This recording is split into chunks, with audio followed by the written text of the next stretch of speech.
You wish you had a closer relationship with your husband? We have an amazing show for you today. Lori Palatnik, the world famous, she's an author. She is going to teach us exactly how to turn our husbands into our soulmate. Awesome. Stay tuned. Get your keyboards ready. Type in. This is live, so you can ask questions right now, right here.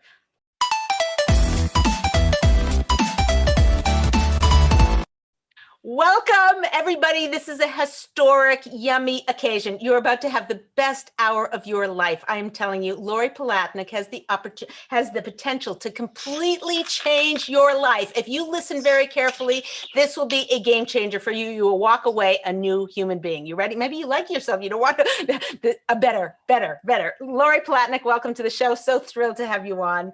Thanks for being here with all of us. Thank you, Leah. Wow, that was quite intro.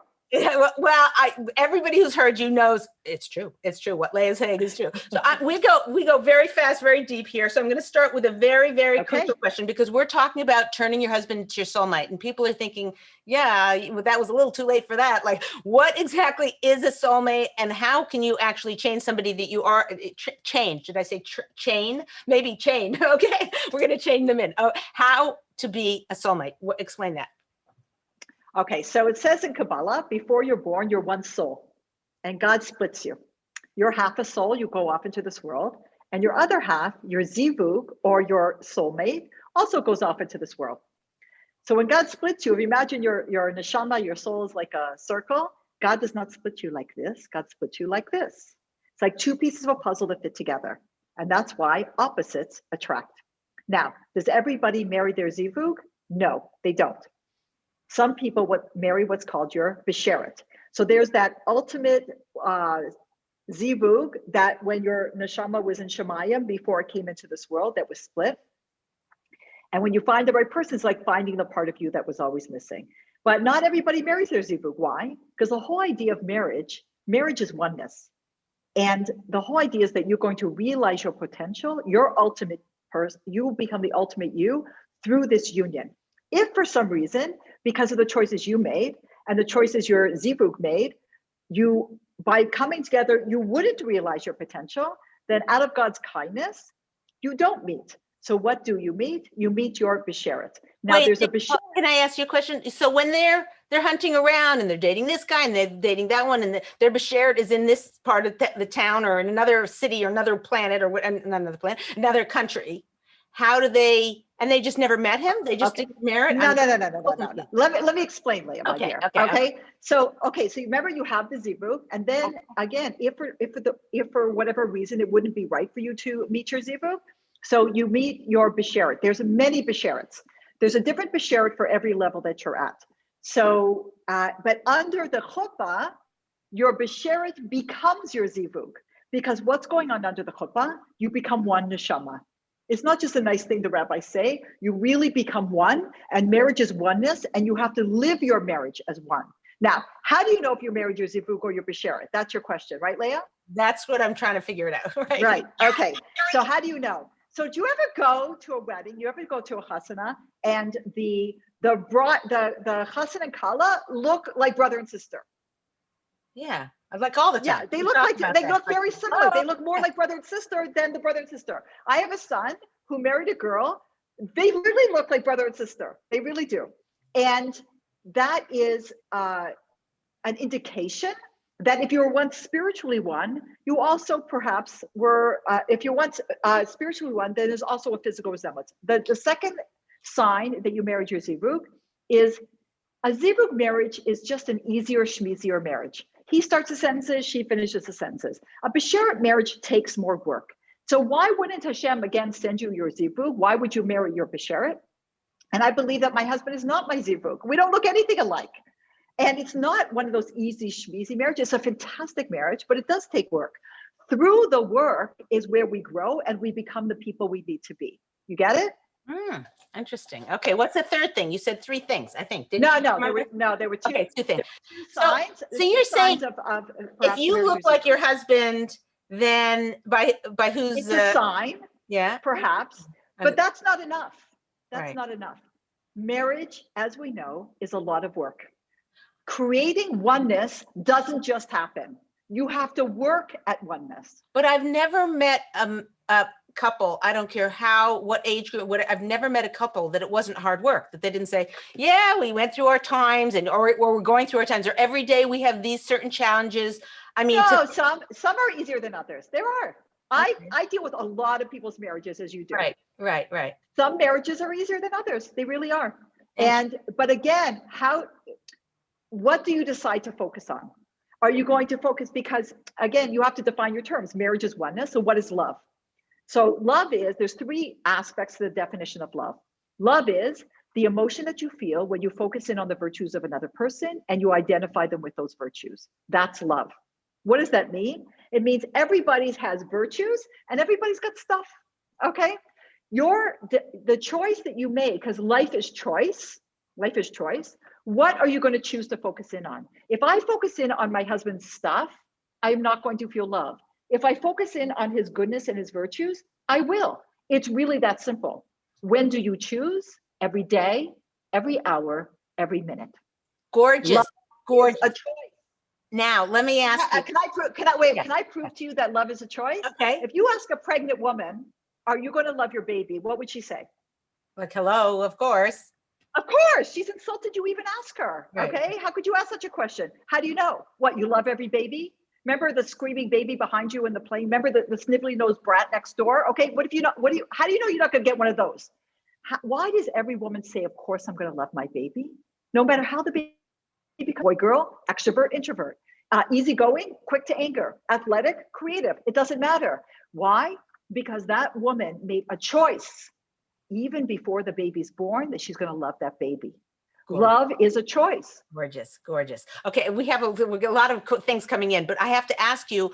So if a person right now, because of what you're saying, realize, oh, I'm not married to my zivug, and what practical tips can you give her to know, sort of how does having that information help her get closer to her husband? Okay, so first of all, I'll repeat again. Under the chuppah, your bisheret becomes your zivug. You are now one neshama. Oh, okay. This is your soulmate. Maybe it wasn't that original, soulmate that was in Shemayim before you came to this world. Because again, if you were going to realize your potential through that original one, that's who you would meet. But if you're not going to, thank you Hashem a million times that you don't give me that one. You give me the person who I was meant to be. You have to merit your bisheret. That bisheret is meant to be that through the effort and work that you put into that marriage is how you are going to become one and how you're going to realize your potential. Very good. Excellent. Okay, Sarit, come on. We got to hear from you. Yeah. So I actually heard that concept before. That was like Kabbalah, right, Lori? Like from Kabbalah, looking alike. And it's funny, whenever I see couples that look alike, I'm like, it's so much easier for you. You were in heaven together. You were split, and now you're back together. Yes. And then, of course, me and my husband are like polar opposites, and we look nothing alike. So you know how hard that is for me, Lori. Thank you very much. I know, but Sarid, are you? I'm with you. That's the kind of marriage I have. This was the best decision I ever made, was to marry my husband. I love him, and I've grown so much, and so is he. Because remember, we said like opposites attract. Because how can you realize your potential if you marry somebody just like you? It's just more you, by a mirror. So my husband, I tend to be, and I know that it's hard to tell, but I'm more extroverted. My husband is more introverted. My husband is much more social because he married me, and I'm a much deeper person because I married my husband. Get it? Wow. That's awesome. Yeah. Okay, good. So somebody's actually asking on Facebook, they're saying, so what happens if somebody then gets divorced? Meaning, does it mean that they then like gave up on their zivug or their bashert, meaning they basically now they lost out? No. So first of all, there are times to get divorced. First, and I want to tell you when or should you get divorced? So a Rabbi Reframing in LA compared it to an amputation. When your hand hurts, do you cut it off? No. It really hurts. Do you cut it off? No. It hurts so much you can't sleep at night. Do you cut it off? No. But when it's turning green and it's going up your arm, you cut it off. Do you get divorced when marriage is hard? No. It's really hard. No. It's really, really hard. No. You can't sleep at night. It's so hard. No. But when it's killing you, then you get divorced. Now, if you get divorced and you get the get, okay, you're not just divorced in the eyes of the governor, but you're divorced in the eyes of God. Okay, you are not attached to that person again, because the person, who do you spend eternity with? Your spouse, because you're one neshama. So that and it's a world of souls, and that's who you spend eternity with. If you get a get, you're not spiritually tied to that person whatsoever. All right. Now, does that mean that person wasn't your zivug?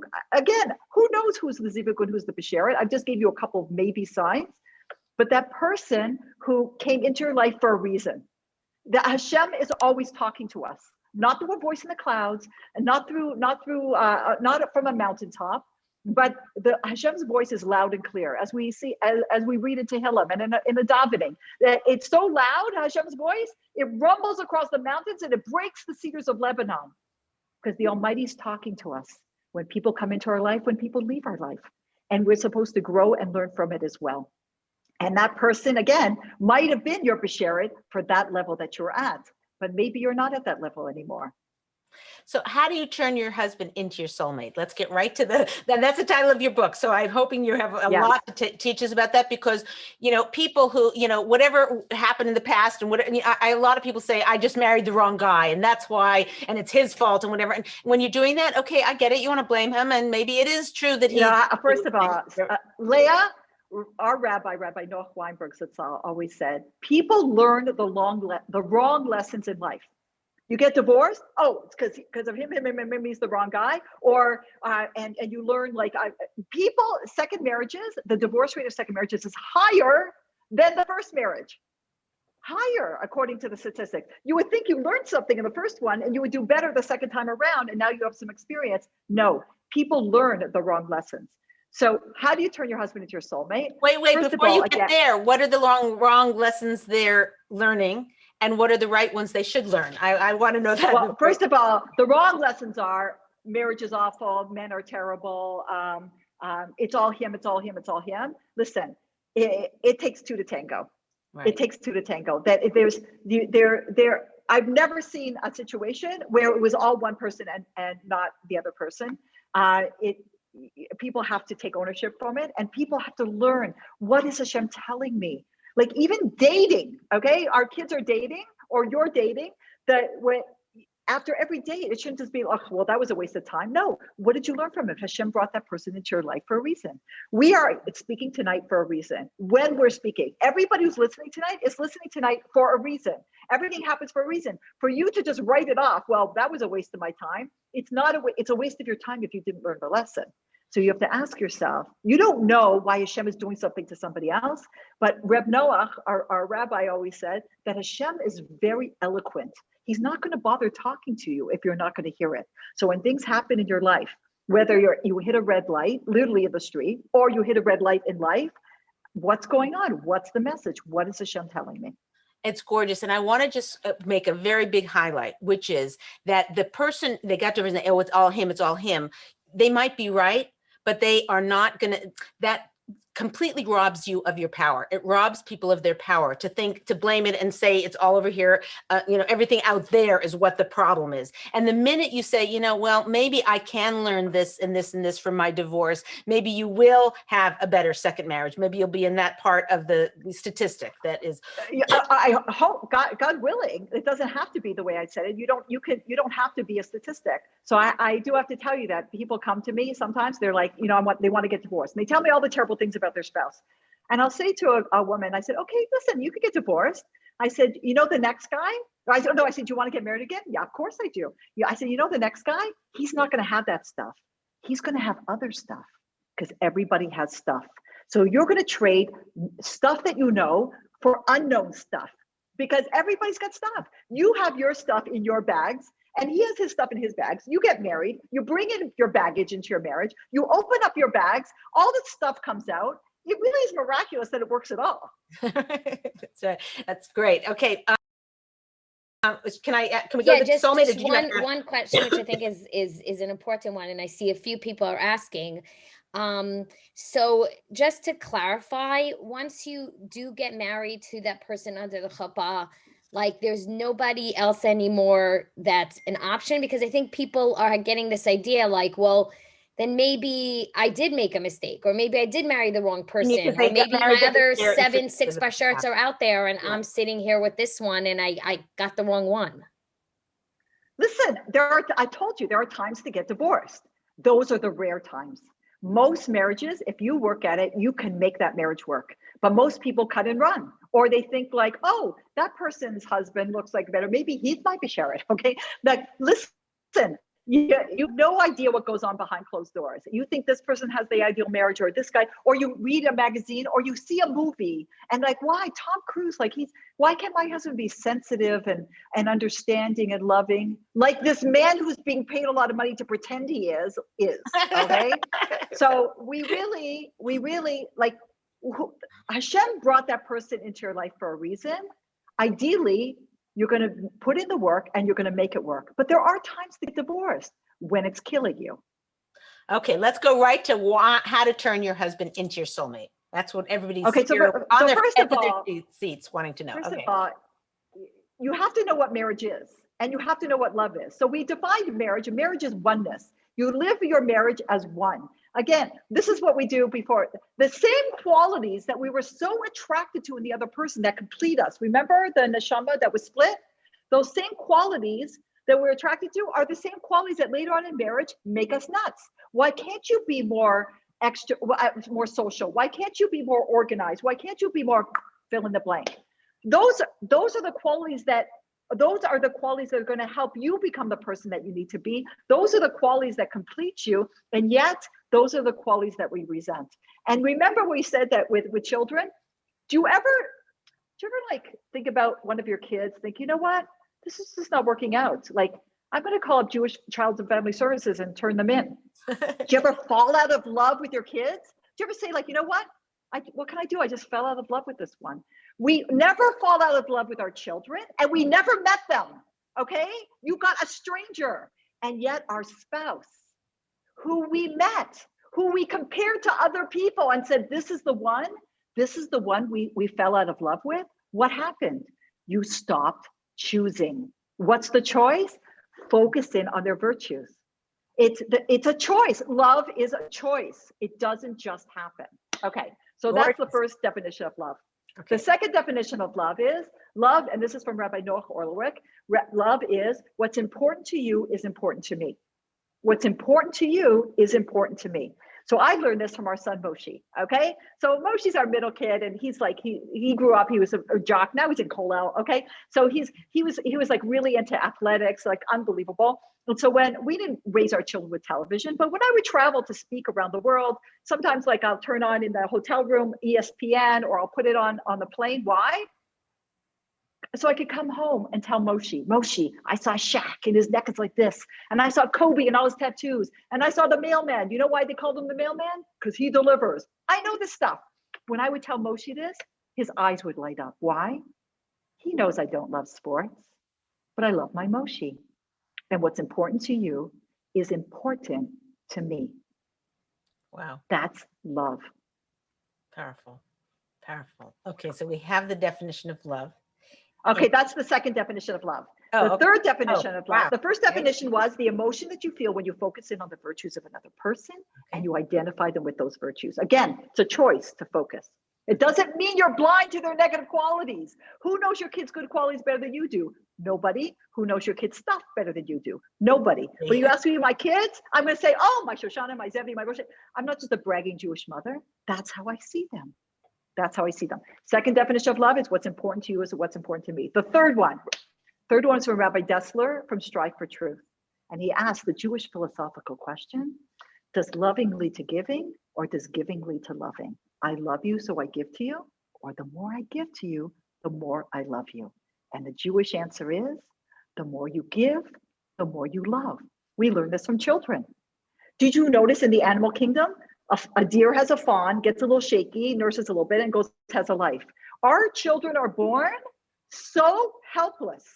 I just had a granddaughter born a few weeks ago. Baruch Hashem. And she's so little and so helpless. I remember when they had to be my first baby in the hospital.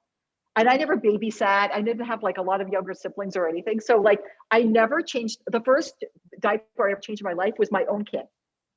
And I remember thinking like, oh my gosh, like she can't do anything on her own. She can't feed on her own. She can't roll over. She can't, you have to clean them up. Like they can't even burp. Okay. You have to burp them. All right. If they had something at the door when I left the hospital, like in a clothing store, if you steal something, if there was something that's mother who doesn't know what she's doing, okay, I have to tell you, once looked possibly getting like a rescue animal. Like one of my kids was going through a hard time. Somebody said, get a rescue dog. They wouldn't give me a dog that somebody threw away because we didn't have a fence and we didn't have a history with dogs. And they let me take a human being home 5 times. Okay. 5 times I could take a human being home. I just had to show them a car seat. Okay? And they wouldn't give me a dog that somebody threw away. Our society is so messed up. Don't even get me started. All right. So why does Hashem make it that our babies are born helpless? The animal kingdom, it's not like that. Why? So we'll give. And we'll give, and we'll give, and we'll give. And you love this baby more than life itself. And what do you get back with all that giving? What do you get back for the first few months? Nothing. People say nothing. Oh, yes, you get something back. Sleepless nights, throw up down your back, diarrhea down your front, and you would do anything for this baby. Mm-hmm. The first smile is gas, and yet we're thrilled. Okay, we finally got something back, and it's not even a real smile. But we'll take it. So if you want to love your spouse more, be a giver. Be a giver. And I'm not talking about it doesn't have to be small little things. The small kindnesses. It's really not the big giant things that anybody talks about at anybody's levaya. It's the small little things that count. In our parenting and in our marriage too. It's the tiny things. The more you give, the more you love.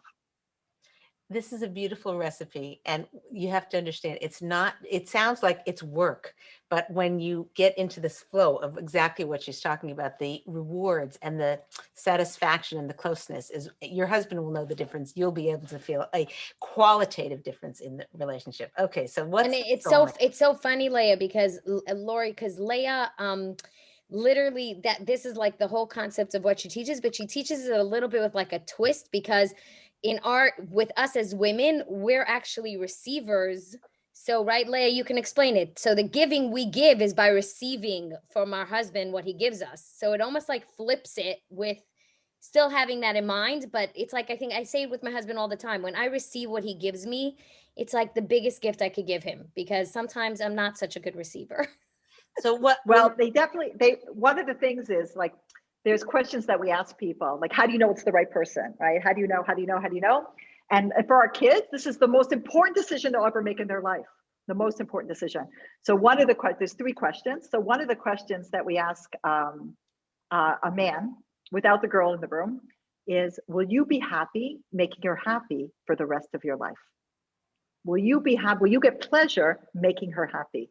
So my husband, when he married a couple of years ago, and he said to the guy, the Hassan, he said, it was 2 Israelis. He said, if your Kala, okay, if she's happy, are you happy? He said, yes.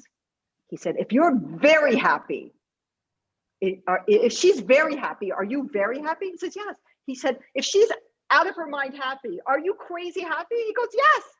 So he turned to the Kala and he said, he said to the Hassan, your job then is to make her happy. And he said to the Kala, and your job is to be happy. So that's what you're saying in terms of receiving. If our husbands are giving to us and we get pleasure, then that makes them happy. So, and I have to tell you, when it comes to daughter-in-laws, so it's just a little hint when you're marrying off a son. So when you marry off a son, some of you know, like a daughter-in-law is different than a son-in-law. Like son-in-laws are like cozy sweaters, like a cozy hoodie that somebody gave you. Like I have a new boy in my family who just wants to please me. Yay. Okay. So daughter-in-laws are like new shoes that you love, but you're gingerly breaking in. Okay. So what do I want for my son? Okay. I want my son to be happy. So if I'm going to make a choice, whether it's planning, when we were planning the Hatsana, they would say, well, what are you thinking about? Should we do this or that? And I would always ask, what does the Kala want? Like, what does she want? And so, because if she's happy, then my son is happy, because happy wife, happy life.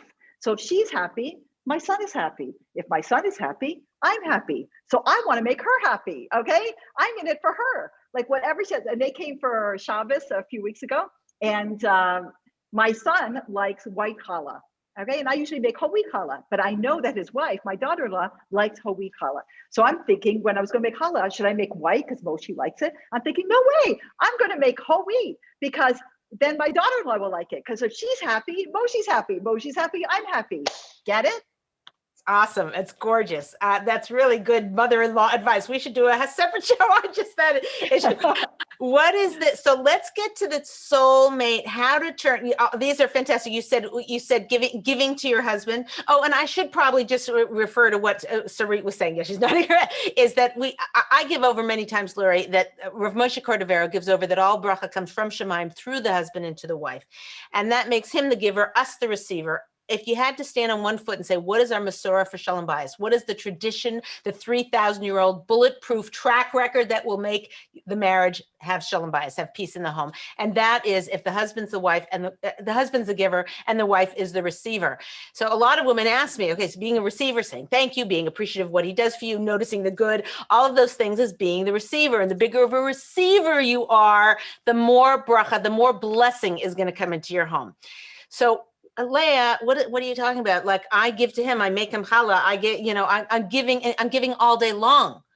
So for a woman, giving is receiving. So when your husband says, I like that dress you're wearing, instead of saying, oh, this schmott, are you kidding? That's like called not receiving. When your husband brings in the grocery bags and you're like, listen, I bought the groceries. I made the list. I went and I'm going to put everything away. I should thank him for doing one out of the 14 things involved in buying groceries. Are you out of your mind?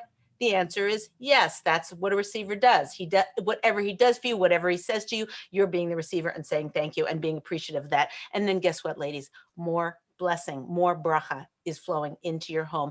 Guaranteed. This is not Leah Richeimer. This is our Masorah and it's guaranteed. Okay, let's go on to, did you have anything to say about before that going on to the soulmate issue? How do you turn your husband into the soulmate? I want to really send this home and give everybody practical tips for doing that.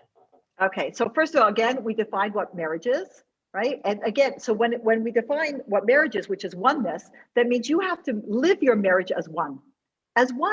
That it's not my thing and your thing, it's our thing. We're in this together, we are a team. And that means sometimes you're stepping in with the kids, sometimes he's stepping with the kids. Sometimes you're doing the dishes, sometimes he's doing it. We're a team together and we're going to get through this together. You have to look at each other as one. You would never want to hurt the other person because you really are only hurting yourself.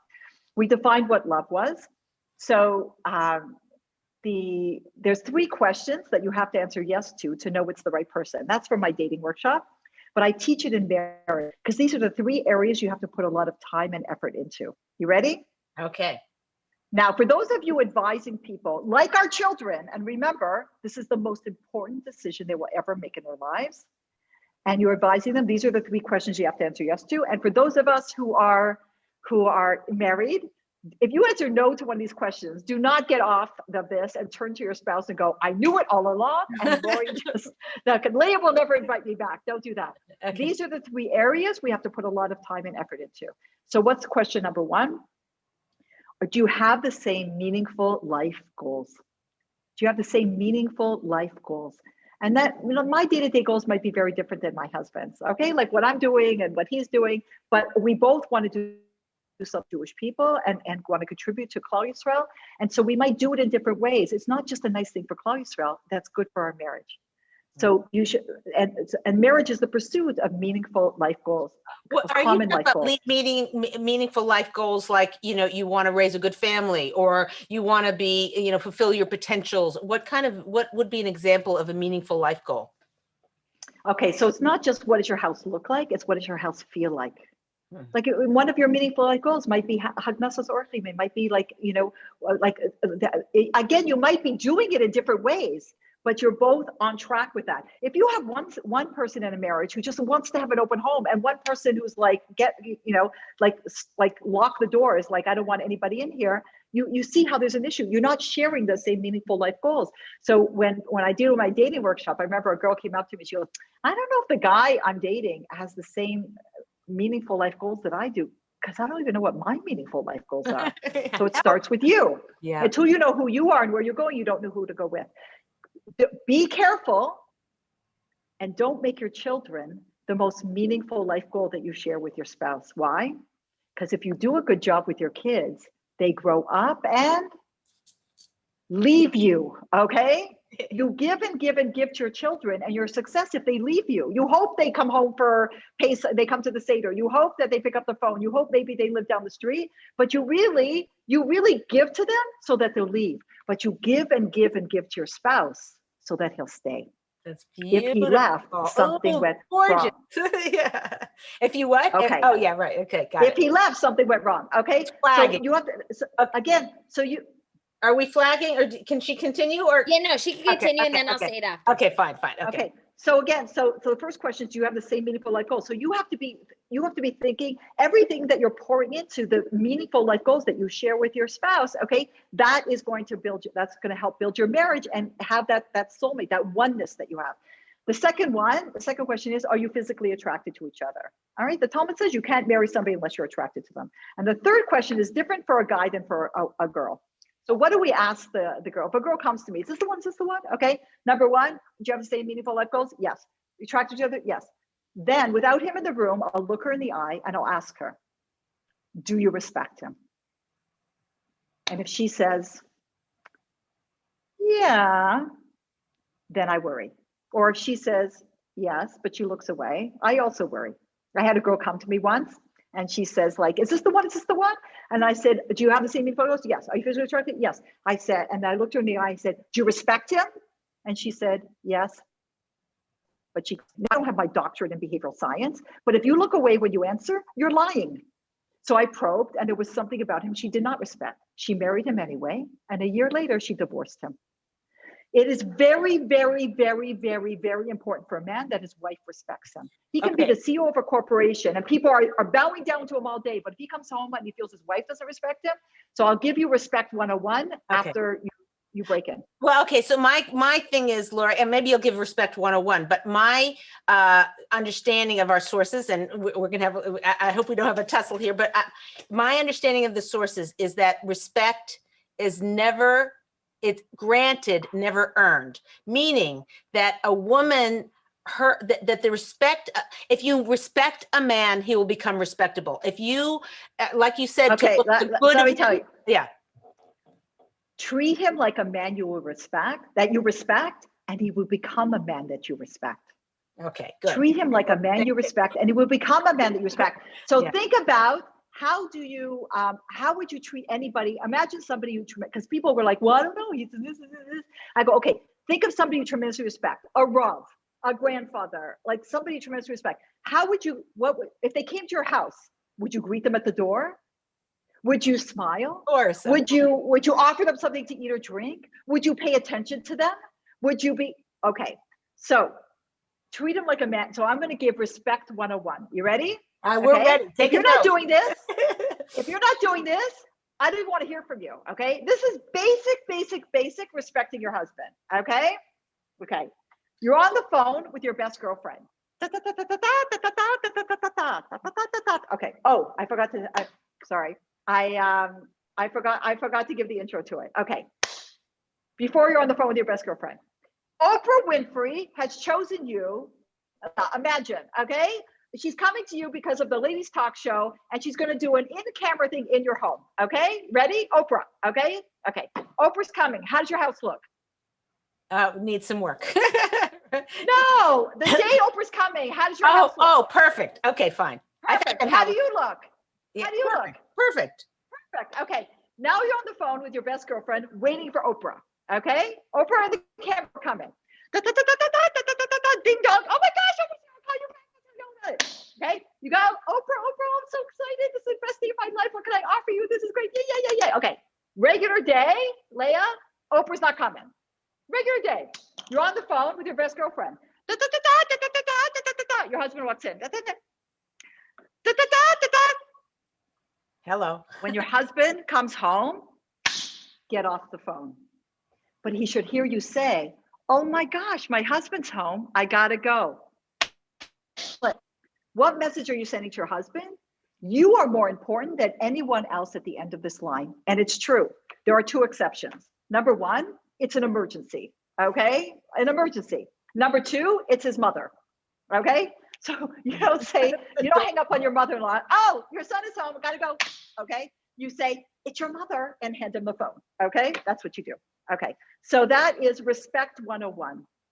Think about somebody you tremendously respect. So don't wait for him to do something that you respect. Treat him like a man you respect, and you will become a man that you respect. Beautiful. Labels disable.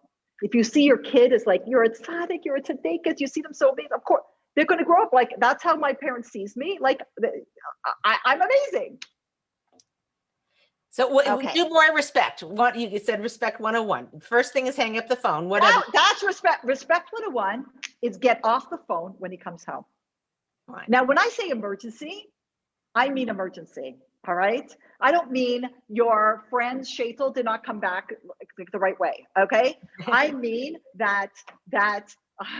Okay, they're flagging. Okay, yeah, go ahead. Good. Then they're flagging. Go ahead. Okay, so one time, I have a very busy life. Okay. And one time I was at shul, and this is when we ran communities. And somebody came up to me. She goes, Lori, I phoned you 3 times this week, and you did not answer one of my calls. And I had one of those weeks that everything was like, it was just one of those weeks. I said, my dear, I had one of those weeks that unless you left me a message, I'm converting to Catholicism, or my husband's having an affair, I'm not calling you back. Okay. So the next time she called me, she left me a message. Lori, it's so-and-so off to mass. Call me, click. Off the what? Off to mass. Oh, okay, going to mass. Like if you go to cut. Okay. So you called her back. Okay, let's go. Yeah. Come on, come with it. We got a lot of social media. It's blowing up on social media. You got lots of a lot of people writing amazing and hearts and all this stuff, which we've already related to. Somebody asked a deep question, but it happens to be, it's funny that Lori, you said that about like the hanging phone. It's such a it's so hard because sometimes you're talking to your husband and you're expecting something, or you're supposed to get a phone call from someone, and you're half in it and you're sort of looking somewhere else. And it's so true. They so feel it that you're not focused on them. It's not normal, but okay. Especially today with our phones, it's probably like the biggest thing. So I have to tell you, this is what I hear from women all the time. Oh yes. Oh, my kids need me. My kids need me. My kids need me. So what happens is people, your husband, okay, you're married, and he's like it, and then the kids come and you start bumping him down the totem pole, okay? Because my kids need me. My kids need me. Ladies, your husband needs you. Your husband needs you more than you need him, and I'll prove it. You're married for many, many decades. Let's say a couple is married 40, 50 years, okay? If the wife dies, what does the man do? He remarries in 2 seconds, okay? If the man dies, what does the woman do? She goes on cruises with her girlfriends, all right? Because for a man, the deepest, most emotional relationship he'll ever have in his life is with his wife. It's you, it's us. For us, you could have a deep emotional relationship with the woman behind you at Costco by the time you check out, okay? I mean, you just met her in the checkout line. So women, we have that. Men don't have that. They don't have it. One of the beautiful things on Momentum, on these trips that we run, when we bring secular Jewish mothers, and we also bring fathers too. 20,000. Lori Palatnik has brought 20,000 women on missions to Israel. Like, you heard me right. From 32 different countries, in partnership with the Ministry of Diaspora Affairs and 250 partnering organizations around the world, like outreach kollels and federations. And it's amazing, an unbelievable, really, to be part of this. It's unbelievable. But when the men come, you know who Charlie Harari is, right? So when Charlie leads our men's trips, and Charlie creates this unbelievable, like this atmosphere where the guys can open up and be vulnerable. I've never seen men so emotional in my life. And I'm telling you, there was one guy at the end, he came up to Charlie, goes, because Charlie takes them on a journey, and we give them wisdom and we take them to a mikvah, and we tell them, we brought your women to this mikvah, and we talk to them. And I actually have to give a 5-minute talk about mikvah to these men. It's the most awkward 5 minutes of my life. And Charlie really goes after them. And our data shows that over 1 year later, 30% of these marriages are now embracing mikvah, which is amazing, like amazing. So one guy came up to Charlie at the end. He goes, Charlie, I was getting on the plane to Israel and we were calling divorce lawyers. And I was like, it's her, it's her, it's her, it's her, it's her. And after this week, I realized it's me. I have to change. I'm calling off the divorce. And I said, when Charlie told me this, Charlie, you know that we're taught that when a marriage breaks, the Mizbeach cries. The Mizbeach cries in the base of Mikdash. I said, I don't know what the opposite is. The Mizbeach is dancing. Okay, I don't know what the opposite is, but look what's going on. Because these people are so thirsty. We are so privileged that we have this wisdom. And thank you, Leah, for sharing it and reminding people of this incredible wisdom. They have nothing. They have no role models. Their parents are divorced or unhappily married. They're both coming from divorced families. They don't have a chance. They have no community. They have no leadership. They have nothing. And when they come, they are thirsty for it. And when we give them this, people come up to me after my marriage talk and they'll say, I think you just saved my marriage. And I say, I didn't save your marriage. Your Torah saved your marriage. Your Torah. But I grew up and they grew up with, it's dusty Bible stories. Men in robes walking through sand dunes has nothing to do with their life. Wow. And when you give them Torah's Chaim, when you give them wisdom for their life, they are blown away and all they want is more. Wow. Okay. Soulmate. How do we make our husband our soulmate? Okay. So now we have to get to So we talked about the 3 questions, right? And the question for the guy was, happy that you're happy the rest of your life? Okay. Those, how do you use those in marriage, actually, those 3? I don't want to forget how to do that. Yeah. Yeah, but so the first question was, do you have the same meaningful life goals? Number 2, are you physically attracted? Which again is something that you do not take for granted. And the third one, again, for the woman, do you respect him? And for the man, will you be happy making her happy the rest of your life? But as speaking to what Leah said, about being the receiver, you have to help him to understand what makes you happy. You didn't marry Kreskin. You didn't marry a guy who can read your mind.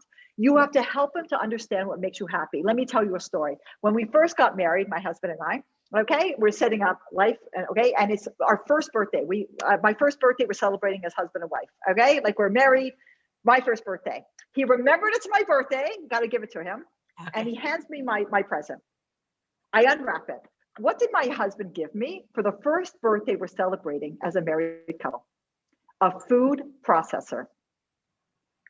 I was devastated. Not a vacuum, okay? Somebody told me that there has a bathroom scale. Okay, that was worse, okay? But a food processor, all right? So I had no words. I didn't know, and I'm looking at him, and clearly he had no idea he just blew this. And I said, he must have saw me putting away things, setting up house with all our wedding presents. And I'm sure I said, oh no, we didn't get a food processor. I need a food processor. So he's a guy, she needs a food processor. Okay. And he hands it and gives me for my birthday. But that's not what you get your wife for your birthday. So I said, thank you, honey. I needed a food processor. And when he left the room, I called up my friend Esther. And I said, Esther, Yaakov just gave me my birthday present. She goes, what'd you get? I said, a food processor. She goes, oh, you poor thing, I'll take care of it. So she told her husband, Ephraim, who worked with my husband, Yaakov, and they had been married a year before us. And he mentioned in passing to my husband that women like perfume and jewelry for presents. So my husband was like, perfume and jewelry, okay? So the next thing we celebrated, he got me perfume. And then and then he got me perfume. I said, honey, we only use a tiny bit. And then he got into jewelry and there's no turning back. Okay, we're good to go. So you have to, if I would have said to him and cried, and that's what you get me for my birthday? That's not a way to build him. Our job, husband's job in marriage, your husband's job is to make you happy. What is our job? I asked my Rebbitzin, what's my job? He goes, your job is to take a good guy and make him great. And I said, how do I do that? She said, by pointing out his mistakes in the very best way possible. And that's almost always never saying you're making a mistake. that you do it like behind the scenes. You do it by giving positive reinforcement when he does the right things. And then just like with kids, okay? Like you don't tell your kids, no, no, no, no, no. And you don't tell your kids, you're you're messing up, you're messing up. You give a lot of praise and positive reinforcement. You minimize the no's. Bees are attracted to honey. And when you give a lot, and then after a while, they start learning what makes you happy. They really don't know. On the men's trips, Charlie leads them, but I only appear strategically. And I do give a talk on marriage. And the marriage talk is called What Your Wives Want You to Know. Because I had their wives on the trip before. What your wives want you to know. And when it comes to the point when I say to them, your job is to make your wife happy. And I go, you want to know how? And they're on the edge of their chairs. Yeah, just tell us. Keep it simple, but we'll do it. We just don't know. So I tell them it's the 3 A's: attention, affection, appreciation. And I go through each one and break it down for them. That's fantastic. I actually had to do the 3 A's also, but the last A is American Express card. And I'm like, that one usually comes first. Joking. Okay. All right. Okay. Go ahead, Siri. We got lots of fun. We actually have 2 questions. So one's a little bit, hard. It's what if you meet the one, but they aren't ready. They need more time, or you both think you're soulmates, but they had a setback and need to get their things in order. Do you wait or do you let them go? Okay. So I'm going to give you a very out of the box suggestion. Are you ready? Okay. Ready for out of the box? We love out of the box. Let's hear. Okay. So I have used very successfully in shidduchim handwriting analysis. Handwriting. Your fingerprints are your fingerprint. Your handwriting is your fingerprints. Graphology in Israel is very, very mainstream. You can't get a job with Ella without getting your handwriting analyzed. I actually, with Momentum, the organization, the nonprofit that I run, we use it when we hire. We have about 40 people work for us. And one of the last stages, and there's a rabbi in Israel who we use, his name is Rabbi Tom Meyer, and he helps us and he breaks it down when it comes, he mostly does it for companies, and he breaks it down based on like, are they creative? Are they detail oriented? Are they a team player? And he'll rate them. And so we know what we're getting. With shidduchim, I have used it. I set up a guy and a girl once, and the guy, like, this is it. Like, he was over the moon, and she's like, I don't know. She calls me up. Like, she liked it, and she liked him. And then about a few dates in, she calls me up. She goes, I don't know what it is, but I don't think this is it. Okay, this girl was 40 years old. Okay, I'd never been married. And I said, why? What is it? She goes, I don't know. I said, then I'm not letting you break it off. If you don't know, you're not breaking it off unless you know. I said, let's send in your handwriting. So she was totally open to this, and he was reluctant, but he said if it makes her happy, which was also a good sign, fine. We send in their handwritings, okay? This rabbi's never met them. He says to her, he looks at both, he gets on the phone with her, he said, you think he's not cool enough for your friends. She goes, that's it. He said, if you can work through that, then this is a good shidduch. So she invited him he lived in Chicago, she lived in New York. She invited him to New York. She had a little dinner, like a Shabbat dinner with her friends. Halfway through the meal, her friend takes her into the kitchen, says, if you don't marry him, I'm marrying him. They're happily married to this day. Wow. Okay. Wow. So what happened? And I had somebody else who I met in Brazil was dating a guy in Israel. She was divorced. And she says, I don't know, like, I on paper, he's got everything I'm looking for, but I don't know. He wants to marry me, but I don't know what it is. I go, let's send in your handwriting. We send in the handwriting. The rabbi says to her, don't marry him. That he is not what he says he is. He's deceitful. He said 20%. I have a friend also who sends handwriting in when her kids are dating. So he says, he told her 20% of the handwritings that are sent in when it's a guy and a girl, 20%, run to the chuppah. This is an unbelievable shidduch. 20%, don't do it. Run away now. And 60%, you can make it work.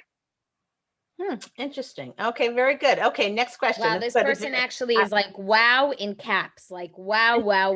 I'm telling you, we're gonna have to get that graphologist's number. So. There you go. Okay, I'll send it to you. We don't want to rely on that also because there's I deal with I used to do a lot of work with singles for a couple of decades, and there's a lot of commitment phobia in the world today. Most of it has to do with the fact that when you get whatever you get from Amazon, if it doesn't match exactly what you want, you can send it back like this. And so there's commitment phobia because, it's like some people keep their returns and they open every box they open, they keep the box and the packaging and the whatever, because they never want to, if I might return it, and they have a whole closet full of these boxes. So I'm just saying there is a inability to just go with it, to just go. And so I'm a little worried that if it's the right thing, you go with it. The last thing you want to do, worse than being single, is being married to the wrong person. What your goal is when you're dating, your goal is clarity. Clarity is everything. Clarity might be it's not it. Clarity might be it is it. If you're in between and you don't know, that's why you have a rub. That's why you have a rub. That's why you have your parents. That's why you have things. But then can I tell you also, with my two girls? So one of my girls, I sent in her head, she had a sister who for 2 years was dating, nothing was happening. Finally, because she was like, but this is your thing, this is not my thing. And she was rolling her eyes about handwriting. So finally she sent her handwriting in. He said, you need this, this, this, and this. And I'm telling you, within weeks, the guy came, and she knew he didn't come in the package that she thought, because these girls are fixated on things that really don't matter, because mitos are forever.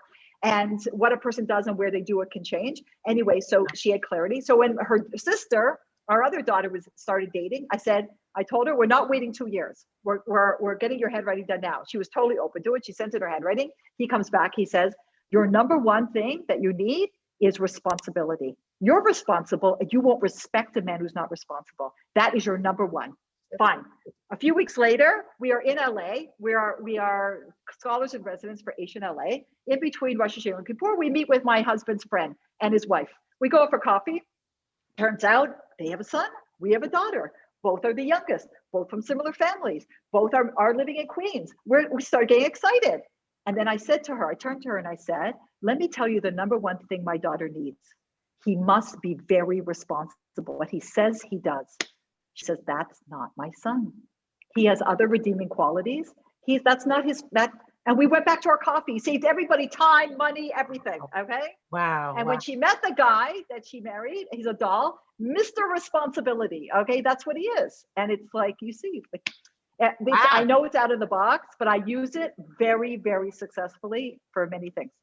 Thank you very much. It's something I would never have thought of. Okay, we have a lot of extra questions. We just have another few minutes here. Go ahead, Sari. You go. Yeah, because so somebody's asking, so what happens once you're, married, obviously, and you, let's say, don't have all these questions exactly perfect, meaning you do have the same life goals, you are still physically attracted, but you've maybe lost the respect, or I don't know, maybe you didn't have the respect to begin with, but you obviously don't have the respect now. So the three questions again are for somebody who's single, who's looking. And for those of us who are married, these are the three areas we have to put a lot of time and effort into. So Baruch Hashem, this person knows this is the weak area. She doesn't respect her husband. Is she treating him like a man she respects? I'm speaking to this woman right now, okay? Listen to me. If your Rav, okay, a great Rav came to your house, the Rosh Hashiva of Rosh Hashivas, okay, came to your home, how would you treat him? Start treating your husband that way. You fake it till you make it. You don't feel it right now, but do it. The outer actions, we learn in Mishlei, the outer actions affect the inner self. And I'm telling you, you start treating him like he's something, he's going to feel like he's going to rise and be something. Yeah. Try it. It's gorgeous. You had said something about do this, don't do that. And it sounded very intriguing. And you said you wanted to cover it in the show. We talked about a pre-show interview. If you said, do this, don't do that. Is that ringing a bell? I was like, oh, I want to know what that meant. Oh, okay. I guess covered a lot of things. I think I gave you a lot of do's and don'ts. Yeah, for sure. Okay. And you also said another topic you said you want to talk about is we're framers. Oh, very good. Okay, excellent. Okay. So Hashem, in the canvas of your life, Hashem is a lot at that canvas. Like, what did you think 2020 was going to be like? Well, clearly it was nothing like we thought it was going to be. So you have no idea when you're walking to the chuppah we really don't know what we're getting. We really don't know what's going to happen in our life. If we really understood what it was like to have children, I think it's a pact between women that we don't tell each other, right? Because as we know, grandchildren are God's reward for not killing your teenagers. Right. Like if we really knew what we're getting stuff into, we probably wouldn't do it. So you have no idea what Hashem is going to throw at the canvas of your life. And we have no option. Like we have no control over that. What do we have control over? How we frame it. We are framers. And anybody, my mother's an artist, and so was my sister. I grew up with a lot of art and culture growing up. A frame, anybody who buys anything, a frame can enhance the picture, or it can distract from the picture, and it can we can frame it. So I have to tell you, when COVID happened, first started, I went into Bidud. I went into quarantine. I was the first one in Israel to go into quarantine because I had been at the APAC conference in Washington, D.C. Oh, wow. In March. I came back, and Israel government said whoever was at the APAC conference has to go into Bidud because somebody at the conference had been in contact with somebody. The conference had it, but they had been in contact with somebody. This was at the beginning stages. People didn't know what this was. So I am a good Canadian. I was born in Toronto. Canadians follow the rules. We're sorry for everything, and we follow the rules. Israelis are sorry for nothing, and rules are made to be broken. So all my Israeli friends made fun of me, but I went into Bidud. So quickly, the world caught up with this. A few days into our quarantine, I came downstairs in the morning, and my husband said, "Lori, there's no water." I'm like, "What? There's no water?" He goes, "I don't know what it is. It made the city, we have no water." I said, "What are we going to do?" He said, "Lori, if you had a choice, no Wi-Fi or no water, what would you choose?" Right. I said, "No water." I said, "No water." He said, "We have Wi-Fi." Okay. So you can choose, how to frame it. Let me give you a marriage example. My husband, bless him, is amazing. I love him very much, but he's so deep. And he's such a deep thinker that some of the details in life don't always necessarily get done. So one time I travel all the time for what I do. So we were living in the DC area, and he picked me up at the airport, which is so much nicer than a stranger Uber. And he picks me up at the airport. So he meets me inside to help me with my luggage. It was an international flight. And we go to find the car. And we can't find the car again, okay? My husband he can never find a car. He loses the car all the time. He can't find the car. And I'm tired, and I just want to go home and see the kids, and I'm schlepping my suitcase. And again, you can't find the car. So finally, after this happened several times, I'm like, "Lori, reframe. So now when my husband picks me up, I have already budgeted into my mind that we have 20 minutes where we're going to go for a walk together to find the car. And it's a walk, and we're going to catch up on the trip and catch up on kids. All right. So if we find the car, yay, but I don't expect it. It's a 20-minute date with my husband. Reframe. Yes. Genius. Yeah, okay. By the way, Lori, we're getting on Facebook. This show woke me up. Love her. People are really, really loving it. So. Oh, great. It's what a pleasure. Yeah, I think we're out of time. Is there any other? So I don't think we can take. Okay, but it's we don't have the time. We don't have time. So first of all, I want to tell you, we totally got this. Totally got how to make your husband your soulmate. Very, very powerful. I'm very, very grateful. How can people get the book? The book. Right. So the book is called Turn Your Husband into Your Soulmate. You can get it on Amazon. Just go on Amazon. My name, Lori Palatnik, or just Turn Your Husband into Your Soulmate. Also, if you want to know more about momentum. So maybe a woman who wants to, who has never been to Israel, or no, it could be that she's gone to Israel. It's a woman who's really does not have a strong identity or knowledge, and who has children at home under the age of 18. And again, they're coming from 32 countries. You can go to momentumunlimited.org. You can also see more of my and other people's videos, and you can see a lot about what Momentum does, momentumunlimited.org. And if you feel compelled to support us in the work that we do, we will gladly take your support. That's and I want to thank Leah so much for inviting me. Leah and I met many years ago, and I gave her a little bit of advice on how to take her unbelievable idealism and talent, and she has gone to town with it. And you're rocking it, Leah. I really am very proud of you. I'm just jumping in because I just want to let our Facebook person, we have a great question that came in. Just let them know that when we do our little plug at the end, after show that we will cover this question because okay, stay on, Lori, and we'll do that after. Okay, that's great. Thank you, everybody, for joining us. We'll see you next time. And Lori, very grateful to you. It was a real big highlight and loved having you on. Pleasure. That's adorable. And thank you, everybody, for joining us. We'll see you next week.